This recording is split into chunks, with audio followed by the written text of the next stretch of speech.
فوراً اس کی کریکشن کی، فرمایا ان كان خرج هذا يسعى على اولاده الصغار فهو في سبيل الله. اگر یہ اپنے بچوں کے لیے حلال کمائی کے لیے نکلا ہے تو یہ بھی اللہ کا ہی راستہ ہے. وَإِن كَانَ خَرَجَ هَذَا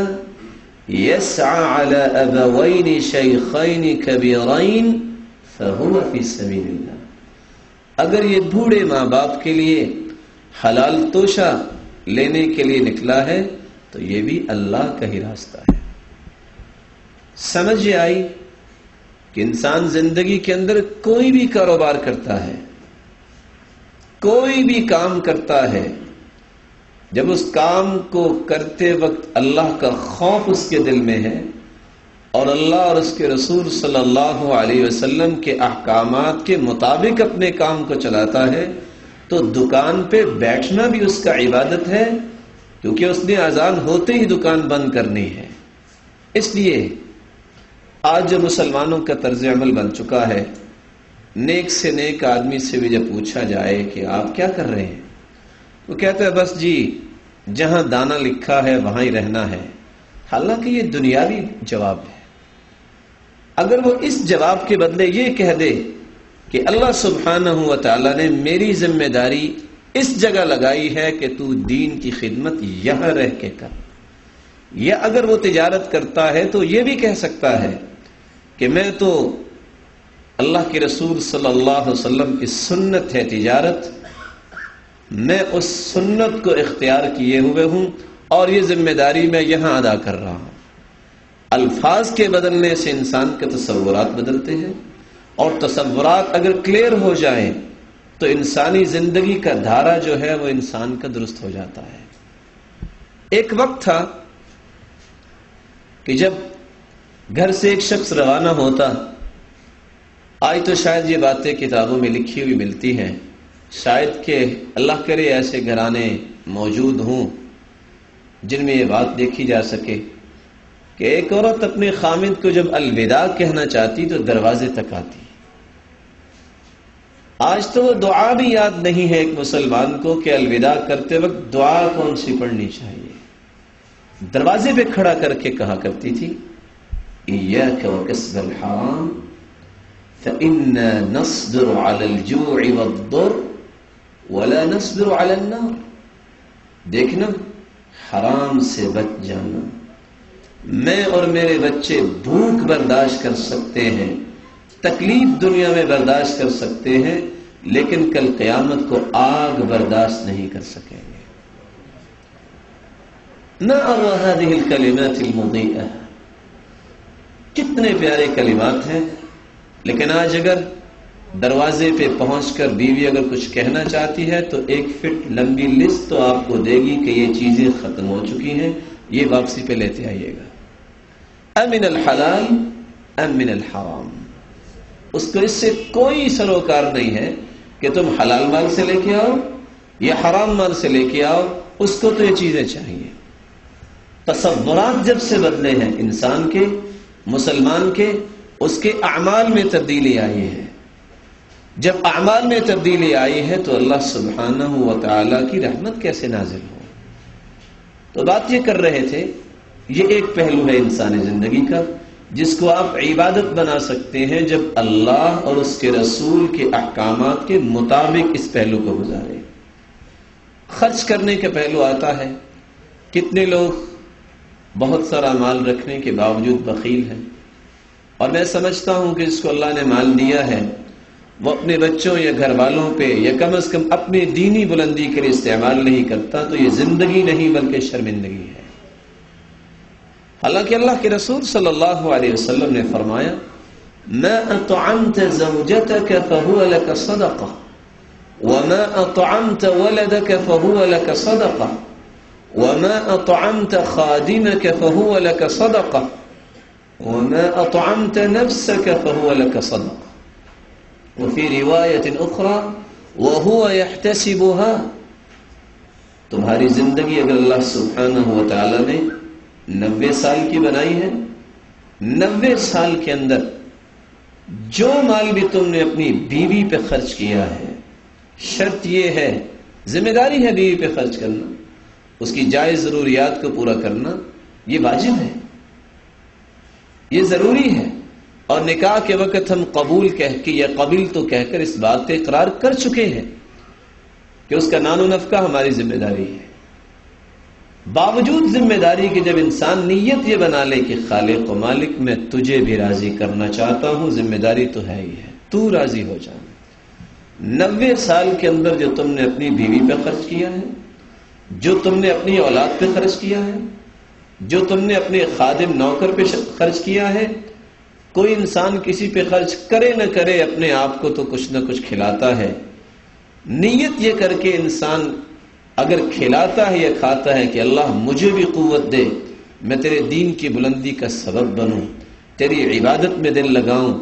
تو 90 سال میں کروڑوں روپے تم نے اگر اپنی جان پہ، اپنی بیوی پہ، بچوں پہ اور نوکروں پہ خرچ کیے ہیں، کل قیامت کو خالق و مالک اس کو تمہارے نام اعمال میں صدقہ بنا کے لکھ دے گا، اور صدقہ عبادت ہے۔ نبی کریم صلی اللہ علیہ وسلم کا ایک فرمان جو عموماً مسلمان بھولتے ہیں، جس کے نتیجے میں گھروں کے اندر بربادی آتی ہے، وہ کیا ہے؟ مال کو جوڑتے جائیں گے، جائز ضرورت کو بھی پورا کرنے سے گریز کریں گے۔ اللہ کے رسول صلی اللہ علیہ وسلم نے فرمایا، دینار انفقته فی سبیل اللہ ودینار تصدقت به علی مسکین ودینار انفقته فی رقبہ ودینار انفقته علی اہلک۔ 4 دیناروں کا تذکرہ کیا، ایک تم اللہ کی راہ میں دے دو، ایک کسی کی گردن آزاد کرنے کے لیے خرچ کرو، ایک مسکین کو دو، اور ایک اپنی بیوی پہ خرچ کرو اس کی جائز اور شرعی ضرورتوں کو پورا کرنے کے لیے۔ اعظم اجرا الذي انفقته على اهلك، ان 4 دیناروں میں سب سے زیادہ اجر والا وہ دینار ہوگا جو تو نے اپنے گھر والی کی ضرورت کو پورا کرنے کے لیے خرچ کیا۔ لیکن شاید کہ مسلمانوں کو یہ صحیح مسلم کی روایت بھول گئی ہے یا جان بوجھ کرتی ہے، کیونکہ اس میں کچھ قربانی دینی پڑتی ہے۔ لیکن اللہ سبحانہ و تعالیٰ سے دعا ہے کہ اللہ ہر ایک کو خوشحالی نصیب فرمائے کہ وہ عبادت سمجھ کر خوشی کے ساتھ اس ذمہ داری کو پورا کرے۔ تیسرا اور آخری پہلو، انسان آرام کرتا ہے۔ 24 گھنٹوں میں اگر 8 گھنٹوں میں اس کی ڈویژن کرے، اس کو ڈیوائیڈ کرے، تو آخری پہلو کو بھی ہم عبادت بنا سکتے ہیں جب اللہ اور اس کے رسول کے احکامات کے مطابق ہو۔ انسان نیت کر کے سوتا ہے کہ میں رات کو تہجد پڑھوں گا، سونا تو ہر ایک نے ہے، صرف 2 رکعتیں، زیادہ نہیں۔ اگر انسان پڑھ لیتا ہے تو اللہ اس کا نام غافلوں میں نہیں لکھتے، لیکن نیت یہ کر کے سوئے کہ میں نے تہجد پڑھنی ہے۔ اللہ کے رسول صلی اللہ علیہ وسلم نے فرمایا، جب بندہ مومن نیت کر کے سوتا ہے، صبح اٹھتا ہے کوئی رکعت نہیں پڑھ سکا، لیکن حدیث کے الفاظ سے کتب لہ ما نوی، اللہ سبحانہ و تعالی اس کی نیت کے مطابق جو اس نے نیت کی اتنی تہجد اس کے نام اعمال میں لکھوا دیتے ہیں۔ وَكَانَ نَوْمُهُ صَدَقَةً عَلَيْهِ مِن رَبِّهِ عَزَّ وَجَلَّ، اور انسان سویا ہوا ہے، صدقہ نہیں کر سکا، جاگنے والے صدقہ بھی کر سکتے ہیں، لیکن اللہ فرماتے ہیں کہ چونکہ میرے بندے نے نیت بڑی اچھی کی تھی، اس لیے اس نیت کا نتیجہ یہ ہے کہ سونا بھی اس کے لیے جو 4 گھنٹے یا 8 گھنٹے آرام کیا ہے، یہ بھی اس کے لیے اس کے نام اعمال میں صدقہ بنا کے لکھ دیا جائے۔ تو میرے معزز اور محترم بھائیوں، انسانی زندگی کے 24 گھنٹوں کو ہم عبادت بنا سکتے ہیں جب اللہ اور اس کے رسول صلی اللہ علیہ وسلم کے حکم کے مطابق اپنی زندگی کو ڈھال لیں اور اپنے آپ کو اللہ کے حوالے کر دیں۔ عبادت جس کی تعریف کرتے ہوئے امام ابن تیمیہ رحمہ اللہ تعالی فرماتے ہیں، اسم جامع لكل ما يحبه الله ويرضاه من الاقوال والاعمال الظاهرة والباطنة، ہر وہ قول، ہر وہ عمل جس سے انسان اپنے خالق و مالک کو راضی کرتا ہے، وہ عبادت ہے۔ اور عبادت کی بنیادی طور پر دو قسمیں ہیں، عبادت بالتسخیر و عبادت بالاختیار والتخییر۔ اللہ سبحانہ و تعالی نے بہت ساری مخلوقات دنیا میں پیدا کی ہے، کتنی ہی مخلوقات ایسی ہیں جن کو عبادت کے لیے مسخر کیا ہوا ہے، نباتات ہیں، حیوانات ہیں، ملائکہ ہیں، اور بقیہ جتنی مخلوقات ہیں سوائے جن اور انسانوں کے باقی ساری کی ساری مخلوق کو اللہ نے عبادت کے لیے مسخر کیا ہوا ہے۔ تسبح له السماوات السبع والارض ومن فيهن وان من شيء الا يسبح بحمده ولكن لا تفقهون تسبيحهم۔ ساتوں آسمانوں میں، ساتوں زمینوں میں بسنے والی اللہ کی مخلوق اللہ کی ہی پاکی بیان کرتی ہے، لیکن ان کی تسبیح اور ان کی پاکی بیان کرنے کو تم نہیں سمجھ سکتے، خالق و مالک ہی جانتا ہے۔ بلکہ قرآن مجید میں اللہ سبحانہ و تعالی تو فرماتے ہیں کہ وہ پرندے الم یروا، کیا یہ نہیں دیکھتے ان پرندوں کو جو آسمانوں میں،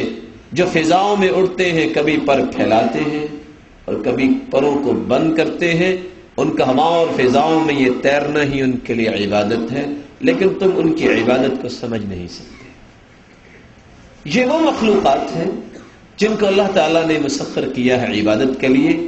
جن اور انسان کو اختیار دیا ہے۔ یہ عبادت جس کے لیے تجھے پیدا کیا گیا ہے، اگر تم نے اس اختیار کو غلط استعمال کیا، عبادت کی طرف توجہ نہ کی، یعنی بالفاظ دیگر اپنے آپ کو اللہ کے حوالے نہ کیا، اپنی منمانی کی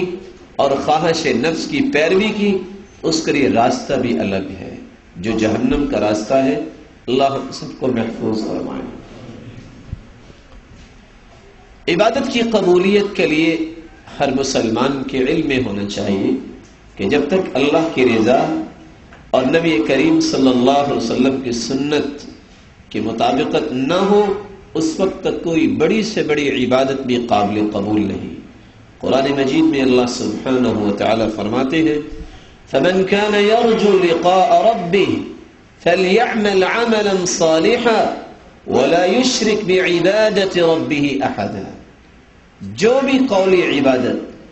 جو بھی فعلی عبادت ہے، اگر کسی بھی عبادت میں اللہ کی رضا کے علاوہ کسی اور کی خوشنودی کو شامل کر لیا تو یہ عبادت ضائع ہو جائے گی، یہ وقت ضائع ہو جائے گا، یہ مال و دولت اپنے ہاتھ سے نکل جائے گا، جس کا کوئی بھی نتیجہ قیامت کو میسر نہیں آئے گا۔ اللہ سے دعا کیجئے اللہ ہم سب کو اپنی رضا کے لیے ہی کوئی بات کرنے یا عمل کرنے کی توفیق عطا فرمائے۔ اور دوسری ضروری بات، اگر اللہ کے رسول صلی اللہ علیہ وسلم کی سنت کے مطابق کوئی عبادت نہیں ہوگی، وہ عبادت بھی اللہ کے ہاں قابل قبول نہیں۔ بڑی سادہ سی مثال ہے، ہر شخص آج کوئی نہ کوئی کام کرتا ہے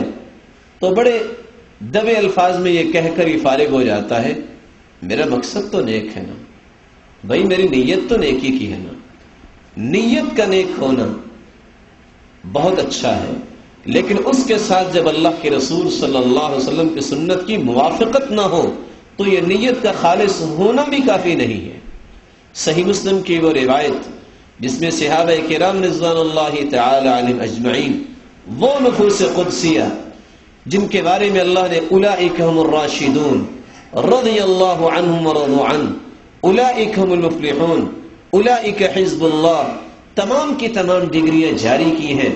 لیکن صحابہ نے اللہ کے رسول صلی اللہ علیہ وسلم کے حکم کے مطابق فرمایا کہ تم روزہ افطار کر لو، لیکن جب ان کو اس بات کی خبر ملی کہ چند صحابہ نے روزہ افطار نہیں کیا، اس نیت سے کہ ہمارے پاس قوت ہے، ہم روزہ بھی رکھ سکتے ہیں، اور آگے اگر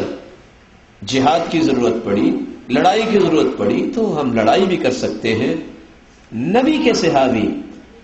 جن کے بارے میں اللہ کے رسول صلی اللہ علیہ وسلم نے کیا فرمایا ہے، اللہ تعالیٰ نے ان نفوس قدسیہ کو اپنے پیغمبر کی صحبت کے لیے اختیار کیا، اور ایسے نفوس قدسیہ قیامت تک نہ آج تک آئے ہیں نہ آج سکیں گے۔ نیت کے بارے میں اگر کچھ شک کرتا ہے کسی صحابی کے بارے میں، اس کا ایمان بھی متزلزل ہو جاتا ہے۔ نیت بھی اچھی ہے، رکھا بھی روزہ ہے، لیکن چونکہ اللہ کے رسول صلی اللہ علیہ وسلم نے فرما دیا تھا کہ روزہ افطار کر لو، تو چند